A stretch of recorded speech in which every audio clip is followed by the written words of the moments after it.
Chers frères, chers amis de l'Alliance Assomptionniste, il m'a été demandé de vous entretenir pendant un bref instant de l'engagement, le sens de l'engagement aujourd'hui, alors que nous sommes dans le temps de l'Avent et que nous nous préparons à accueillir le Seigneur Jésus, Dieu qui s'est fait chair, homme parmi les hommes.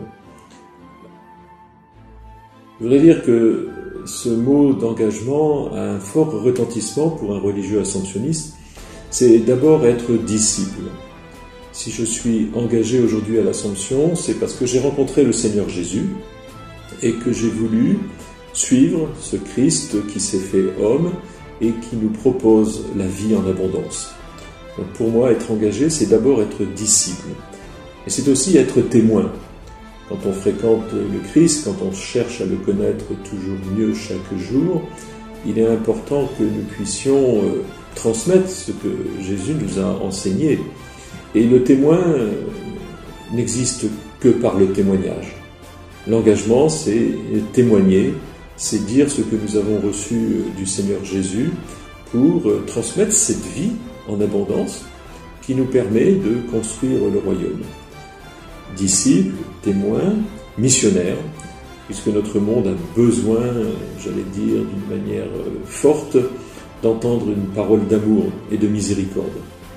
Et tout cela, c'est finalement être apôtre. L'engagement à l'Assomption, c'est un témoignage pour le royaume.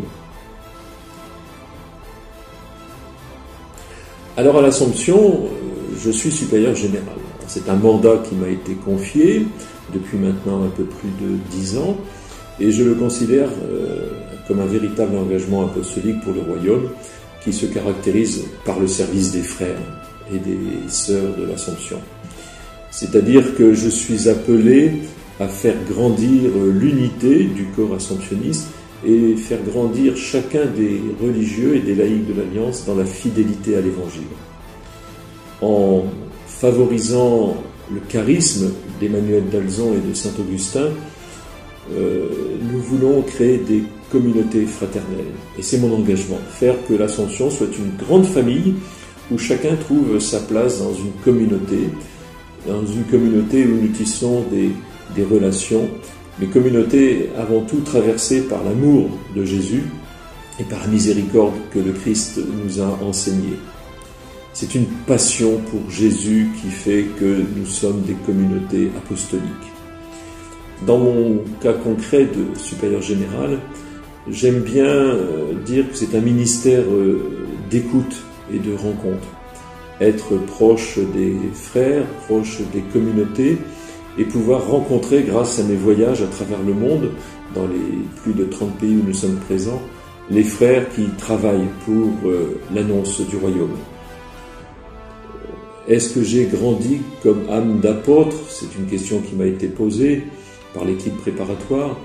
Je pense que j'ai trouvé en moi la capacité d'avoir un cœur qui prie, un cœur de veilleur, un homme qui attend l'aurore. Maintenant, je voudrais m'adresser aux plus jeunes parmi vous, ceux qui cherchent peut-être à donner un sens à leur vie et qui pensent que la vocation religieuse pourrait être un chemin de bonheur pour eux. Je vous encourage à avancer sur ce chemin qui est probablement l'un des derniers lieux où nous pouvons tenter l'aventure, une véritable aventure qui épanouit la personnalité dans son entier et qui nous permet d'avoir des frères et des sœurs. Je pense que la vie religieuse est une vie qui est pleinement satisfaisante. Elle ne garantit pas la tranquillité, mais elle donne probablement la paix du cœur. Je crois que nous sommes des chercheurs de Dieu à l'Assomption et c'est ensemble que nous cherchons Dieu.